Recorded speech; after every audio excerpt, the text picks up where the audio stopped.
강혜신의 오늘의 미국. 기시다 후미오 일본 총리는 상하 합동연설에서 미국은 여러 세대 동안 글로벌 리더십에서 훌륭했지만 이제 더 이상 자기 의심은 버리라고 호소했습니다. 미국이 없다면 우크라이나가 무너지는데 얼마나 걸릴지, 미국 없이 인도태평양 안전이 언제까지 지켜질지에 의문을 제기하면서 고단하더라도 글로벌 리더십을 지켜달라고 요청했습니다.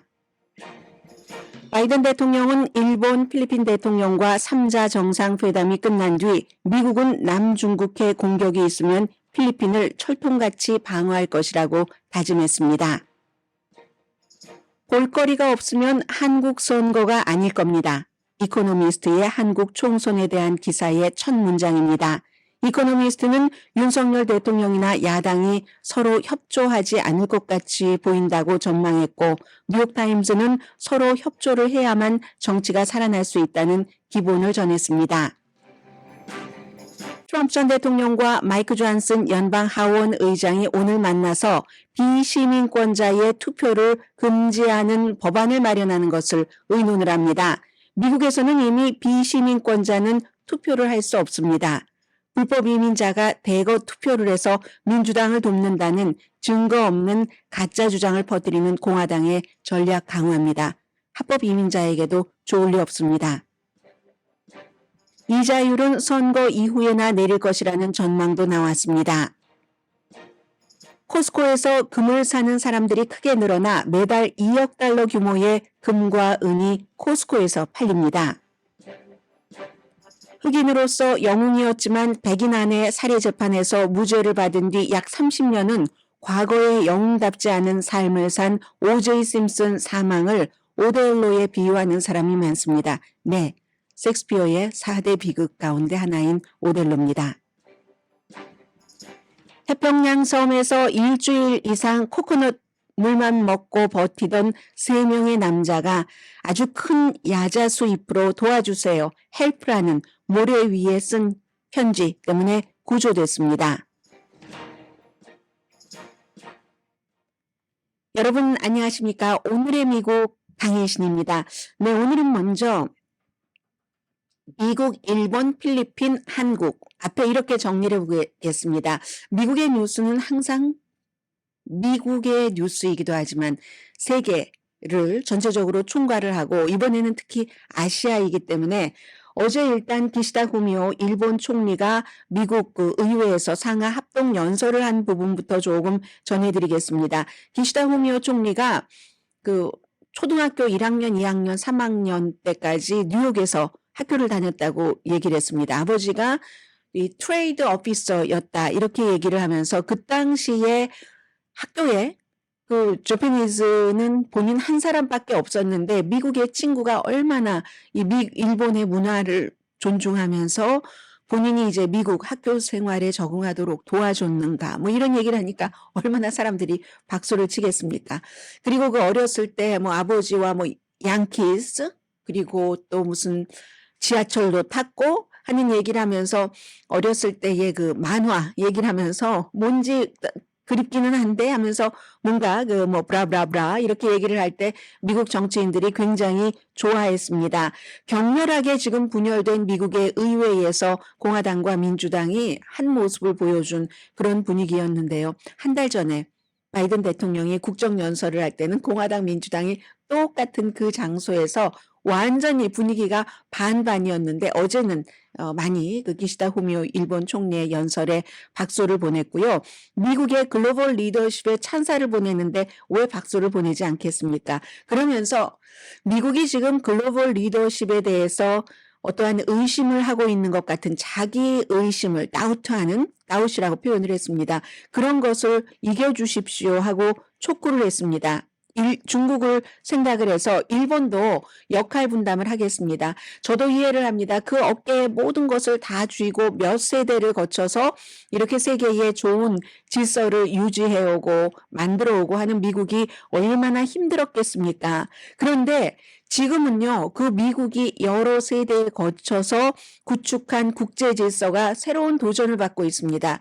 기시다 후미오 총리는 연설에서 미국 정치에 대해서 하나도 말하지 않았습니다. 트럼프 전 대통령 이름도 말하지 않았습니다. 그러나 아메리카 퍼스트를 할 것이 아니라 국제적인 글로벌 리더십을 유지해 달라고 어제 호소를 한 겁니다. 우리와 미국과 일본을 포함한 대부분의 서구 사회와 가치가 다른 국가들이 그 자리를 이제 차고 들어오려고 도전을 한다는 얘기입니다. 그래서 그 고단함을 충분히 이해를 하지만 미국이 없으면 어떤 세상이 되겠습니까? 그거 정말 힘듭니다 하고 기시다 후미오 총리가 어제는 바이든 대통령과의 회담에서는 일본어로 했죠. 왜냐하면 한 나라의 최고 지도자니까. 그리고 구테여 통역을 이제 영어로 하게 했는데 어제는 본인이 뭐 1학년, 2학년, 초등학교 3학년까지 맨하탄에서 학교를 다녔으니까 영어로 연설을 했습니다. 미국이 없다면 어려워질 것도. Without U.S. support, how long before hopes of Ukraine would collapse under the onslaught from Moscow? 모스코에 의해서 우크라이나가 미국 도움 없으면 무너지는 것은 그건 시간 문제다라는 얘기죠. Without the presence 박수가 이어져서 연설을 못합니다. 미군이 without the presence of the United States, how long before the Indo-Pacific would face even harsher realities? Ladies and gentlemen, as the United States' closest friend, Tomodachi, the people of Japan are with you side by side to assure the survival of liberty. 네, 토모다치 하면서 그 리버티에 그 계속 지켜가는 것을 일본도 미국과 사이드 바이 사이드에서 같이 돕겠습니다. 미국이 없다면 인도 태평양 지역에 이건 이제 미군을 얘기를 하는 수도 있죠. 왜냐하면 그 단어나 이런 표현이 미군이 그쪽에 주둔하지 않는다면은 그러면 인도 태평양이 가혹한 현실을 맞기까지 그것도 시간 문제라는 얘기입니다. 우크라이나와 마찬가지로. 그러니까 우리도 도울 테니까 계속 미국이 세계의 주도적인 역할을 지금까지 잘하는 것처럼 해 주십시오 하고 얘기를 해서 공화당 민주당이 박수를 엄청나게 많이 쳤습니다. 이게 바로 미국이 2차 대전 때 전쟁을 끝내기 위해서 일본에 2개의 원자폭탄을 떨어뜨리고 그렇게 떨어뜨리고 나서는 또 일본의 재건도 도왔습니다.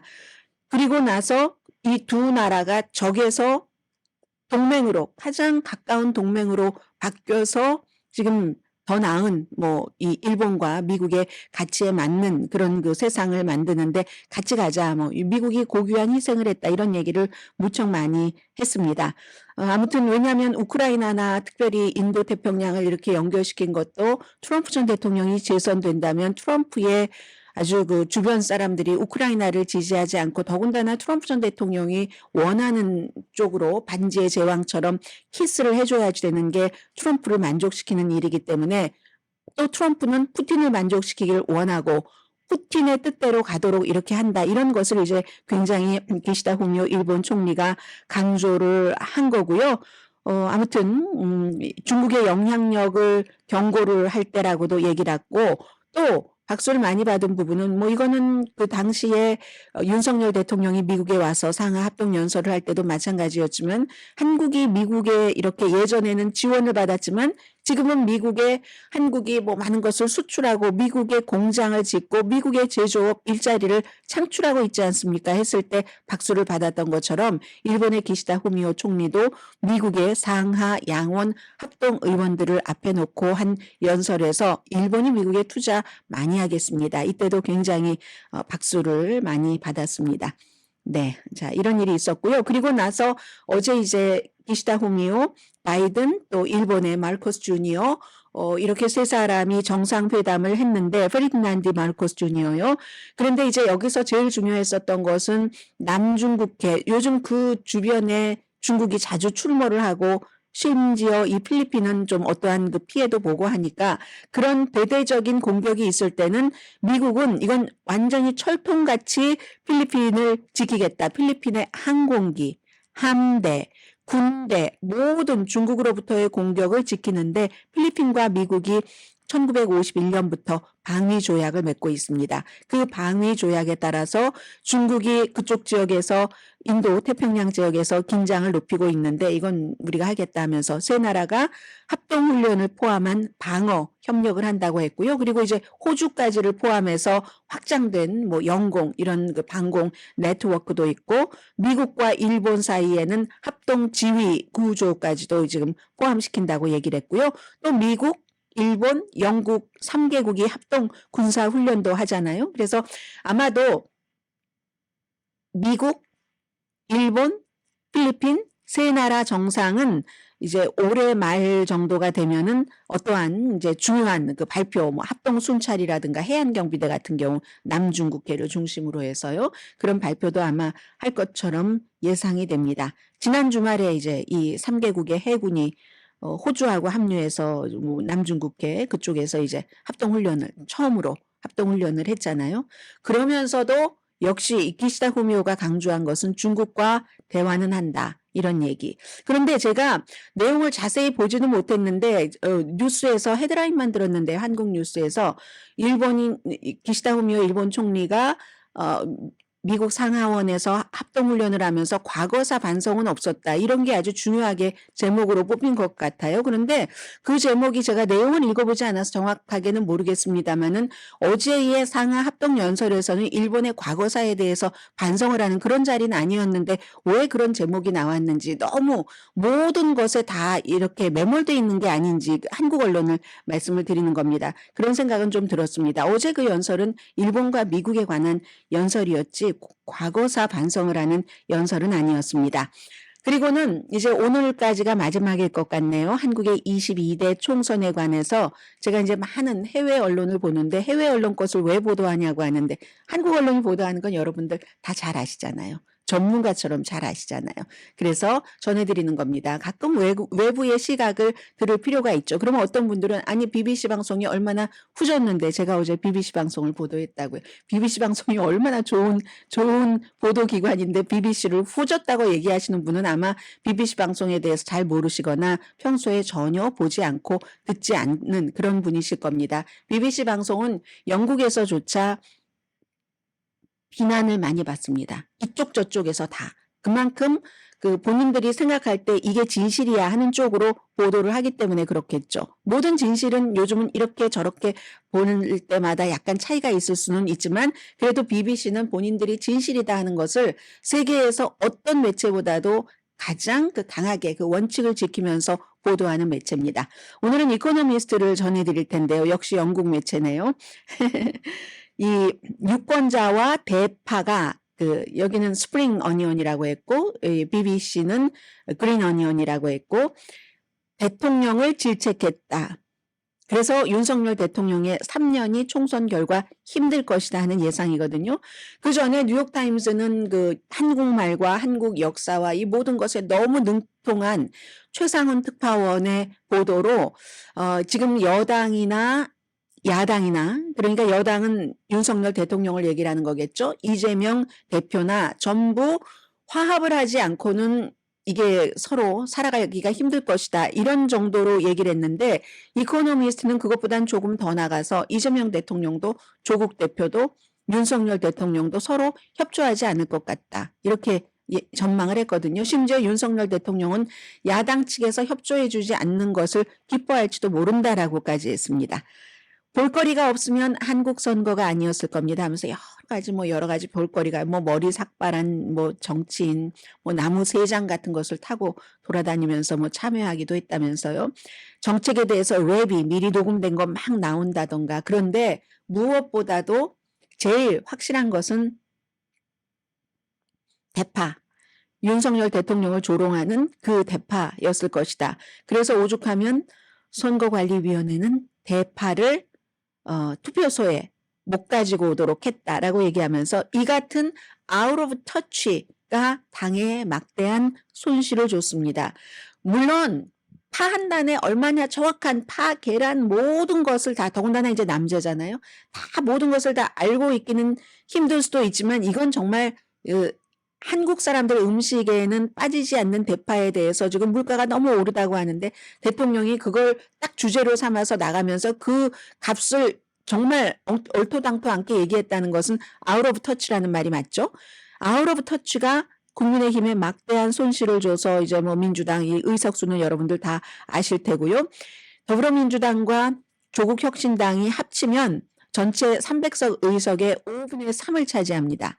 이거 뭐 대통령 탄핵까지는 할 수 없지만 그러나 패스트 트랙으로 모든 걸 원하는 것을 재빨리 통과시킬 수는 있는 그런 정도는 되죠. 그리고 나서 이제 무슨 뭐 한동훈 그 비대위원장 그 사퇴했고 뭐 여러 가지 인사 개편이 조금 있었죠. 총리를 포함해서. 그런데 냉소적인 사람들은 또 그렇게 사퇴하는 사람을 향해서 가라앉는 배를 빨리 버리고 있다. 이렇게 생각하는 사람들도 있을 것이라는 얘기를 하고 있습니다. 어쨌든 지금 윤석열 대통령은 그가 지금까지 구축해온 레가시, 이 레가시를 해외에선 전부 외교 정책으로 봅니다. 그 레가시에도 위험이 있다. 어제 BBC 방송과 일치되는 지적이죠.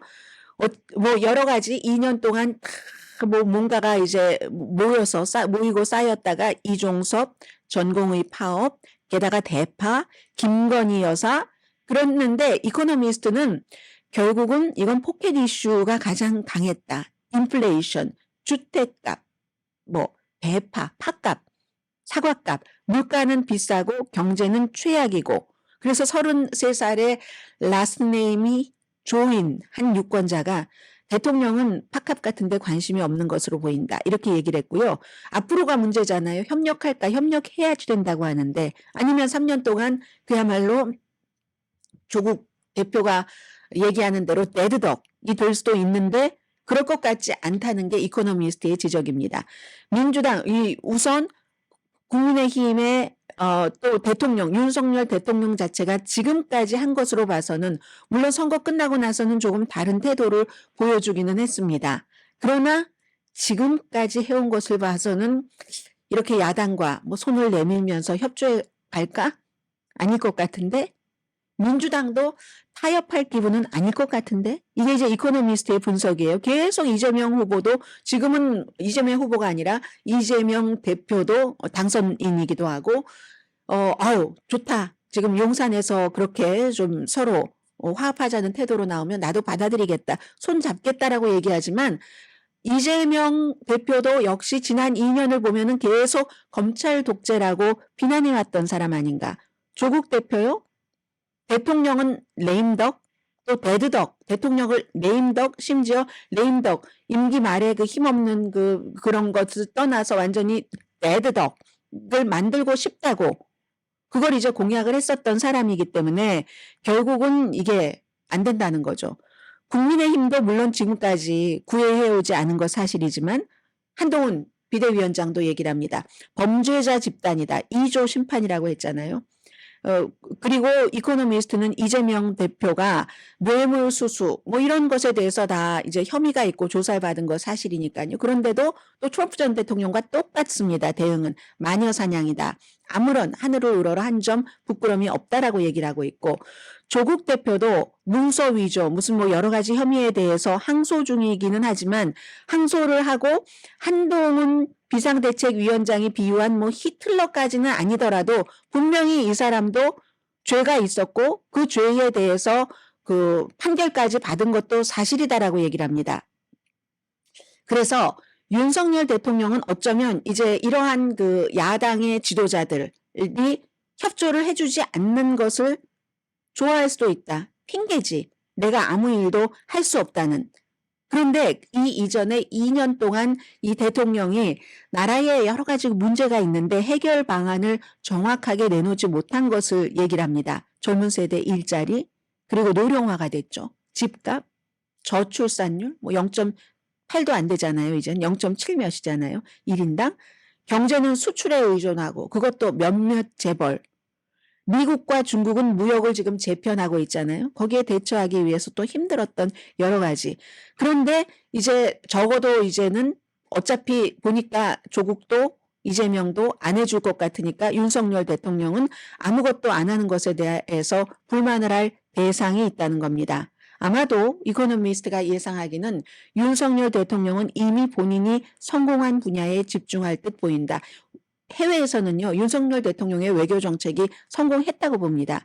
그 성공했다는 게 미국과의 동맹 강화, 일본과의 관계 개선. 그런데 이것도 힘들 것이라고 얘기를 하죠. 어제 BBC 방송에 진 맥킨지 서울특파원과 똑같은 지적을 하는 겁니다. 왜냐하면 이재명 대표가 지금 힘을 얻었죠. 힘을 얻었는데 이재명 대표를 본능적으로 일본을 싫어하는 사람이라고 표현합니다. 이코노미스트는 본능적으로 일본을 싫어하는 데다가 중국과도 이렇게 해야지 된다고 얘기를 계속 해왔던 사람이기 때문에 윤석열 대통령이 지금까지 본인이 해왔던 외교 정책의 레가시를 이어가려고 할 때 의제를 뒤집기 시도를 분명히 할 것으로 보는 거죠.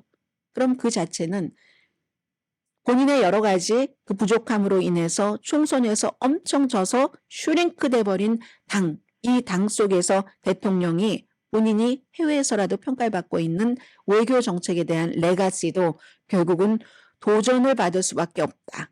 이게 이코노미스트입니다. 그렇지만 많은 사람들은 희망을 거는 거죠. 뉴욕타임스 지적처럼 야당과 여당이 서로 협상에 나서지 않으면 물론 이 윤석열 대통령이 내임덕이 될 가능성이 높고 그렇기 때문에 대화를 시작할 수밖에 없다는 거죠. 잘못을 인정하는 듯한 조짐이 보이긴 했는데 인사 개편으로. 그런데 여기서도 외교 참모는 절대로 바꾸지 않았잖아요. 이대로 나가겠다 하는 얘기. 물론 외교 정책은 어느 나라나 대체적으로 대통령, 미국도 마찬가지고 대통령에 좀 달려 있습니다. 그러나 국내의 위상이 약해지면은 외교 주도권에도 방해를 받습니다. 그래서 이것도 힘들어질 수 있다 하는 게 이코노미스트 아주 암울한 그림입니다.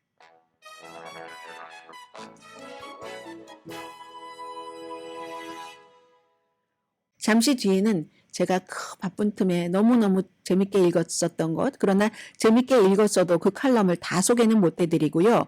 오제이 심슨과 셰익스피어의 오델로, 공통점이 뭘까요?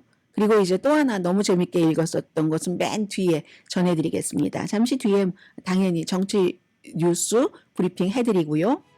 네, 라디오 서울 방송 오늘의 미국 듣고 계십니다. 오늘 이제 트럼프 전 대통령과 마이크 존슨 하원 의장이 프론트래요. 프론트도 아니고 플로리다도 아니고 트럼프도 아니고 왜 프론트라고 하죠? 프론트 데스크를 생각했나요? 그건 아닌 것 같고 세 가지를 다 생각하다가 프론트라고 말씀드린 것 같습니다. 트럼프 전 대통령의 집인 플로리다주의 마랄라고에서 만났는데 마랄라고의 셰프들 요즘 너무 바쁠 것 같아요. 세계에 무슨 데이빗 카메룬 전 영국 총리 현 외무장관을 포함해서 많은 사람들이 지금 보험 들어두려고 트럼프 전 대통령에게 줄대기 하고 있잖아요. 50% 차기 대통령이 될 수 있는 확률 때문에. 그런데 이제 오늘은 공화당의 마이크 존슨 하원 의장이 가서 오늘의 이슈는 이거랍니다. 비시민권자의 투표를 금지하는 법안을 추진하는데 이제 트럼프 전 대통령과 의논을 하는 거죠. 공화당이 지난번 그 선거에서부터 계속 얘기하는 게 불법 체류자들이 아주 대거 투표장에 가서 투표를 해서 바이든에게 무더기 표를 주고 있다. 이거 정말 허위거든요. 허위인 것은 좀 뒤에 말씀을 드리고요. 기본적으로는 그런데 이제 그렇게 하지 못하도록 비시민권자는 투표를 하지 못하도록 법을 만든대요. 비시민권자 투표할 수 없습니다. 미국 법으로 이미 이건 11월 달에 이슈를 이제 국경 이슈에서 이렇게 불법 선거가 있을 것이다라고 트럼프 전 대통령이 미리부터 암시하고 이러한 것을 계속 가져가는 그런 겁니다. 이제 또 그런 것이고 이게 트럼프나 마이크 존슨뿐만이 아닙니다. 대표적인 이런 것을 퍼뜨리는 사람이 일론 머스크입니다. 일론 머스크는 어떤 부분에서는 굉장히 창의적이고 대단하고 대담하고 이런 사람이긴 하지만 이런 걸 퍼뜨리는 사람이 일론 머스크입니다. 불법 체류자들이 대거 투표를 한다. 2016년도 선거에 대한 그 브랜든 센터라는 데서 대규모로 연구한 게 있습니다. 42군데 그 지역구에서 전체적으로 투표 용지가 2,350만 표 가운데서 0.1도 아니에요. 0.0001%가 비시민권자로 의심되는 투표 숫자였습니다. 2,350만 표. 그럼 캘리포니아주 전체 인구의 약 반이 넘는 거죠. 훨씬 넘는 그 투표수 가운데서 0.0001%면 30건입니다. 2,350만 표 가운데서 30건이 0.0001%가 비시민권자 투표로 의심이 된다. 그리고 굉장히 보수적인 띵크탱크입니다. 헤리티지 재단의 데이터베이스에 따르면 2022년부터 지금까지 85개 케이스가 시민권자가 아닌 사람이 투표한 게 나왔다는 겁니다. 그럼 이건 왜 나오느냐? 공화당 트럼프 전 대통령이나 마이크 존슨이나 일론 머스크 같은 사람은 불법 체류자들이 민주당이 자신들에게 돈도 주고 뭐도 주고 학교도 보내주고 하니까 가서 막 투표를 한다고 얘기를 하잖아요. 그건 아니죠. 그 사람들이 바보입니까? 지금 잘못하면은 추방될 텐데 불법 체류자가 거기 가서 그 투표를 한다는 게 나 잡아 가십시오 하는 거지 말이 안 되는 거잖아요. 그러니까 여러분들께서도 이런 말이 안 되는 주장에 대해서는 say no 라고 하실 수 있어야지 됩니다. 공화당이라 할지라도 사람들이 어떤 경우는 몰라서 정말 미국에 처음 오고 모르고 비의도적으로 그렇게 할 수도 있고 뭐 maybe 어느 정도는 0.00001보다 작은 퍼센티지는 하면 안 되는 줄 알면서 한 사람도 있을지 모르죠. 이 세상에는 정말 수많은 사람들이 존재를 하니까 오히려 불법 체류자는 분명히 이런 상황을 피하기를 원한다는 것은 너무나도 상식입니다. 조지아주 케이스를 말씀드리겠습니다. 1997년부터 2022년까지 5년이네요. 아니죠. 5년이 뭡니까? 97년부터 2007년, 20몇 년이네요. 그렇죠? 1997년부터 2022년까지 조지아주에서 비시민권자가 유권자로 등록하는 것을 시도한 케이스가 1,600케이스입니다. 수십 년 동안. 그런데 여기에도 보호장치가 작동을 합니다. 나중에 시민권자임을 증명할 수 있는 서류를 제출한다던가 어떤 식으로든 시민권자임이 증명이 돼야 되잖아요. 그래서 등록이 안 됐습니다. 그런데 이걸 가지고 대규모로 막 해서 이게 부정선거가 될 거야. 뭐 이렇게 선전을 하고 있거든요. 이것은 일반 완전히 얼굴 생긴 게 백인이 아닌 생긴 것이 완전히 백인이라면 오히려 뭐 불법 체류자나 다른 데서 이민 온 사람이라고 생각하기가 어려울 수도 있겠죠. 그냥 여기서 태어났어도 브라운, 얼굴이 에이시안 아메리칸, 코리안 아메리칸이면 피해를 보는 겁니다. 이런 식으로. 뭐 저 사람들 시민권자도 아니면서 투표를 했다라든가 이렇게 케이스는 불가능한데도 불구하고 미국에서는 시스템적으로 광범위한 비시민권자가 투표를 부정적으로 하는 유권자 사기죠. 그런 케이스가 없습니다. 선거를 결과를 뒤흔들 정도로 어떤 경우 하나도 없다고 말씀드릴 수는 없겠죠. 의도했던 비의도했던 모르고 했던 알고 했던 그러나 이게 지금 공화당이 주장하는 지금 가고 있네요. 마이크 존슨 하원 의장이 아마 어디론가 트럼프 전 대통령을 만나러 들어가는 것 같습니다. 이제 그런 거. 그리고 또 하나 있겠죠. 마이크 존슨이 마조리 테일러 그린 의원이 계속 나를 내쫓는다고 하던데 어떻게 나는 좀 이 일을 하고 싶습니다. 하고 트럼프에게 부탁을 하지 않을까? 뭐 이런 생각은 듭니다. 그리고 조지아주의 부지사가 2020년 트럼프 전 대통령 선거 조작 시도에 대해서 이제 재판이 있겠죠. 거기에 대해서 뭔가 개입을 한 그 여부로 지금 조사를 받고 있고요. 그리고 지금부터 두 가지를 말씀드릴 텐데 하나는 오제이 심슨이고 하나는 오타니 쇼헤이 간단하니까 말씀드릴게요. 제일 궁금해하시는 건 이걸 겁니다. 어제 이제 그 LA 검찰이 오타니 쇼헤이는 피해자다. 왜냐하면 통역사가 불법 캘리포니아에서 그런 도박이 불법인데도 남가주에서 누가 만든 오렌지 카운티에서 만든 프로그램으로 불법 도박을 하다가 오타니 쇼헤이의 은행 구좌에서 1,600만 달러를 빼갔다는 거죠. 그래서 오타니 쇼헤이는 완전한 피해자다라고 검찰과 지금 조사도 받고 있고 딱 결론을 내렸어요. 그럼 어떻게 개인 구좌에서 그렇게 가져가 하는 게 제일 궁금한 의문 아니겠어요? 야구를 사랑하시는 분들이라면 그동안 오타니 쇼헤이가 저 일에 연루가 됐다면 큰일인데 걱정도 하셨을 테고요. 검찰의 발표는 이렇습니다. 기록도 다 있어요. 오디오 기록도 있는데 이 사람이 오타니 쇼헤이가 영어를 정말 하나도 못했을 때 미국에 올 때부터 그 전부터 이제 친해서 알고 친구처럼 믿고 지내던 사이고 은행 어카운트를 열 때부터 다 준비를 해줘서 여러 가지 정보도 갖고 있고 큰 돈이 움직일 때는 이제 전화를 걸어서 본인이 오따니 쇼에 인척했답니다. 그 오디오 기록이 있답니다. 그래서 이건 간단히 이렇게 정리가 됐고요. 풋볼스타에서 영화 배우도 했고 광고도 많이 했고 오제이 심슨이 이제 어제 76살로 전립선 암이라고 하더군요. 숨졌습니다. 이게 하루 종일 뉴스였는데 이건 잠깐은 짚고 넘어갈 필요 있겠다. 하루 지났어도 이런 생각이 듭니다.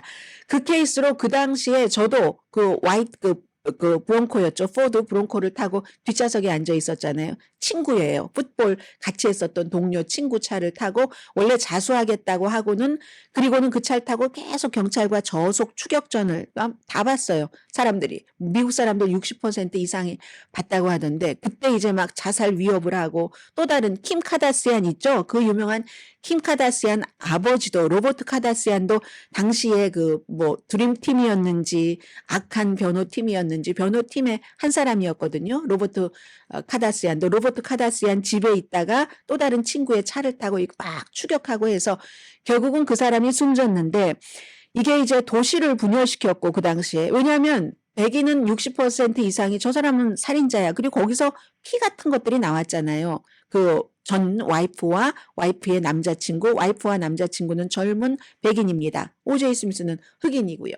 그래서 이게 인종적인 문제로 도시를 분열시켰고 또 돈이 많으니까 이렇게 변호인단을 꾸려서 무죄로 나오고 많은 일이 있었습니다. 샌프란시스코에서 태어났어요. 유명한 풋볼스타, 뭐 USC에서도 유명했었고, 49ers에서도 있었고, 그보다 이제 버팔로 빌즈. 거기서 뭐 은퇴를 하고 나서는 워낙에 아주 포로제닉하게 생겼잖아요. 뭐 텔레비전 시리즈라든가, 뭐 영화라든가, 광고라든가, 뭐 네이키드 건 같은 시리즈가 유명하죠.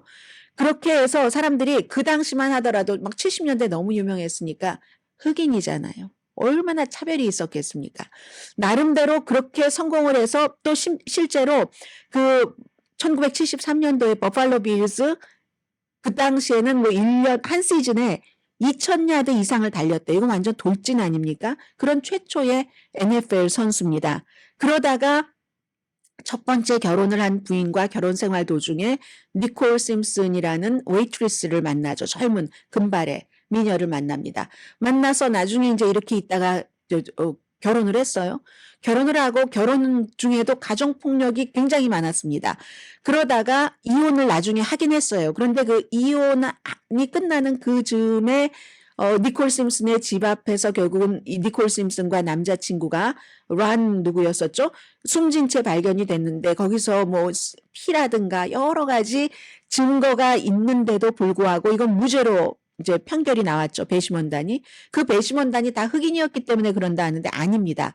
흑인이 다수였지만 당시에 백인도 있었고 히스패닉계도 있었습니다. 이건 오히려 재판정에서는 어제 보니까 저도 오랜 전의 일이라서 기억이 잘 안 났어요. 나중에 찾아보니까 증거 위주를 너무 심각하게 해서 그렇다라고 얘기를 하거든요. 왜냐하면 쟈니 코크란이라는 로버트 샤피로 그리고 이제 킴 카다시안의 아버지는 원래부터 오제이 심슨과 USC부터 친구였기 때문에 특별한 이 전략을 담당한 게 아니라 오제이 심슨의 의상이라든가 전화기라든가 그런 것 때문에 재판정일 때도 항상 그 옆에 앉아 있었어요. 킴 카다시안 가문이 유명해진 게 이제 이때부터 유명해졌는데 아무튼 그렇게 해서 이 변호사가 장갑을 피 묻었던 장갑을 끼워봐라 하니까 안 들어가요. 작은데요. 그게 시간도 지났고 피가 묻었다가 줄어들고 있으니까. 그러니까 변호사가 코크란이었어요. 변호사가 이건 그러면은 이 사람 장갑이 아니지 않느냐 해서 배심원들이 무죄를 내줬고 3개의 재판이었습니다. 아마 오제이 심슨이 그 오렌터 제임스 심슨에서 오제이 심슨이고요.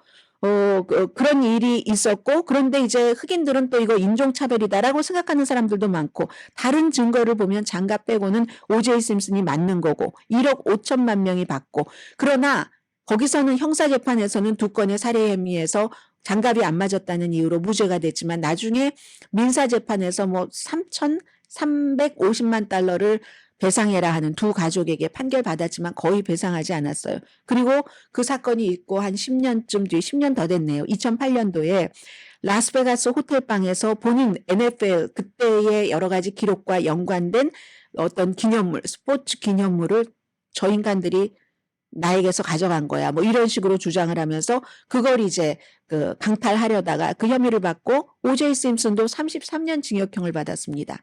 라스베가스에서 9년 복역했습니다. 가석방됐죠.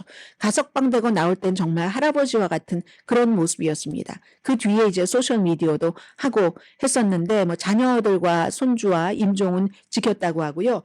로버트 카다시안이라는 킴 카다시안의 가족도 오제이 심슨 때문에 엄마와 아빠가 무척 싸웠답니다. 이 로버트 카다시안이 USC에서 비즈니스, 킴 카다시안의 아버지가요. 전공하고 엔터테인먼트 아니면 뭐 프로즌 요거트 이런 거 할 때 오제이 심슨과 친구가 돼서 오제이 심슨이 니콜 키드만과 별거를 하고 할 때는 이 로버트 카다시안 집에 살아서 니콜 심슨과 이 로버트 카다시안의 전 부인이에요. 이제 이혼을 했기 때문에 전 부인이 친구였고 로버트 카다시안과 오제이 심슨이 친구였습니다.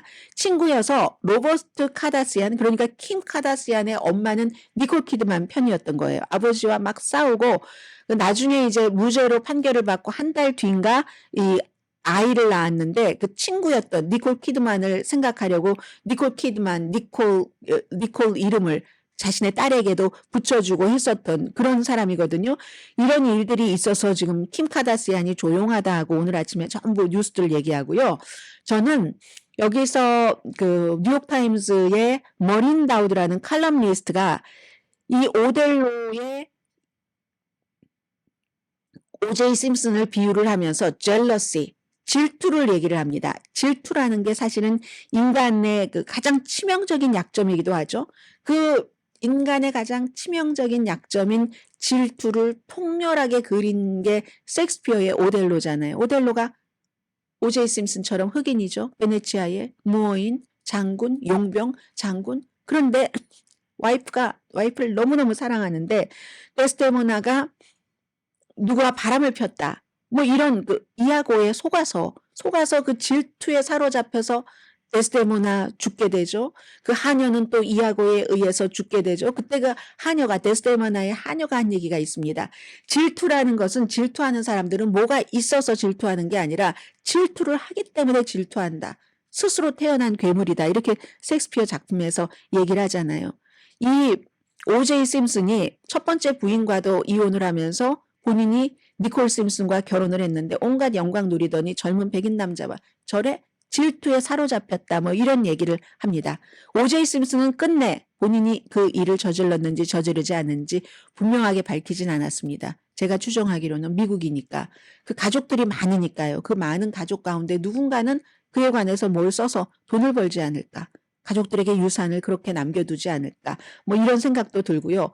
오델로는 그 모든 사실을 알고 난 뒤 데스데모나요 하면서 스스로 자살을 했습니다. 그런데 오제이 심슨의 경우는 암이 76세밖에 되지 않은 오제이 심슨을 살해했다라고 얘기하는 사람이 많고요. 오제이 심슨이 이렇게 숨진 것에 대해서 뭐 비통해한다던가 이런 사람은 거의 없는 것 같습니다. 스포츠계에서도 지금 입 다물고 있거든요.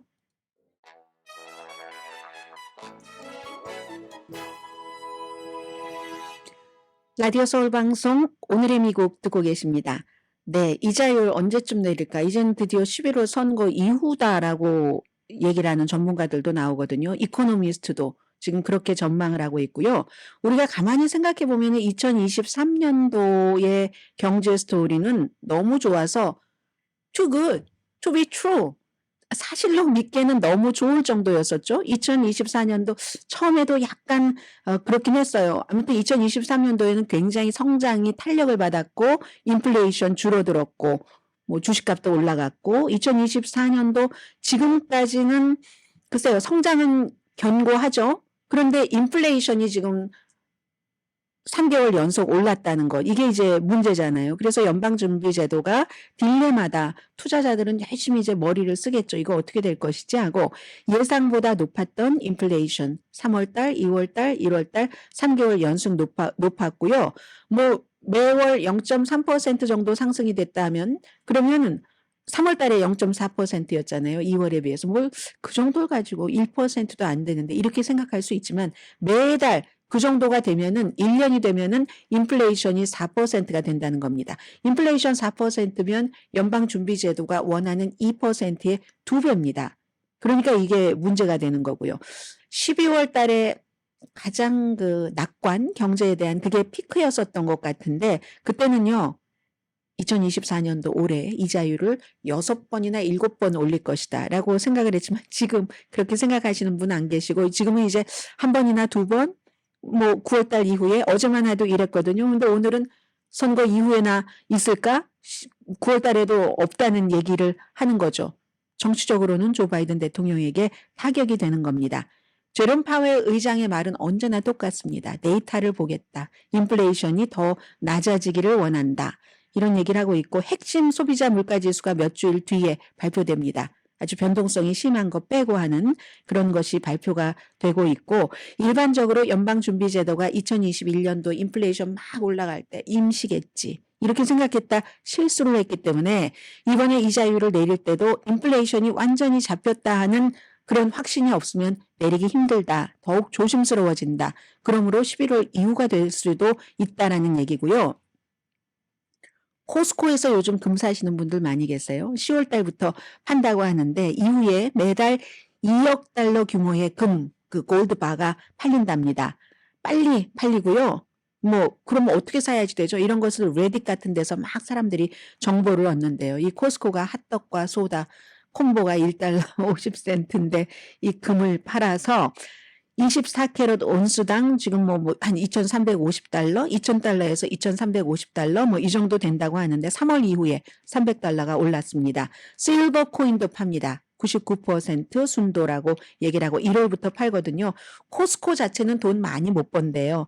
뭐 운송 비용도 있고 등등 해서 그래도 어쨌든 뭐 이것도 뭐 미래의 어떤 장사다 해서 파는 거고 이제 코스코에서조차 금을 파니까 사람들이 금에 대해서 관심이 많은데요. 미국에서는 그냥 기본적으로는 이 메탈도 완전히 안전하진 않습니다. 뭐 금은 완전히 안전해야지만 꼭 그렇진 않거든요. 상품선물거래위원회에서 얘기하는 겁니다. 다른 원자재처럼 위험하다. 수요와 공급의 원칙에 따라서 보장이 안 된다. 따라서 자산의 3%에서 5% 정도 투자하는 건 오케이. 이거 완전히 비트코인이나 비트코인 관련 ETF에 투자하는 것도 한 3%에서 5% 정도 하라고 하잖아요.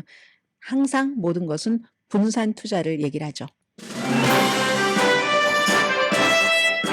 태평양 섬에 외딴 섬에 일주일 동안이나 갇혀 있었던 그 낚시하러 가셨던 부활절이에요. 세 분이 일주일 만에 코코넛 그것만 먹고 있다가 구조가 됐습니다. 그 구조에도 엄청난 인력이 들어간 것도 있는데요. 20피트의 작은 그 배를 타고 돌아오지 못한 뒤에 가족이 실종 신고를 했고 이분들이 어떻게 살아남았냐 하면은요. 거기가 어디냐면 아주 섬 이름이 P자로 시작되던데요. 파이켈롯 이라는 괌에서 뭐 어느 정도 400마일 이상 떨어진 곳이랍니다.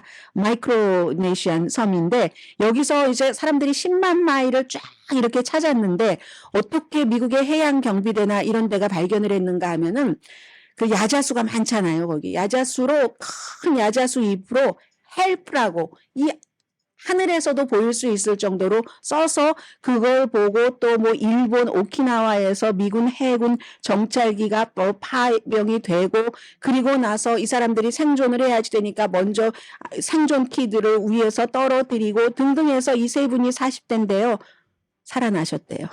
그러니까 포기하지 말아라 이런 거고 저는 그래서 그럴 때 헬프로 쓸까 전에도 이런 일이 있었다고 하거든요. 이 섬에서 헬프라고 쓸까 아니면 세자니까 SOS로 써야지 될까? 여러분은 어떠세요? 강혜신이었습니다.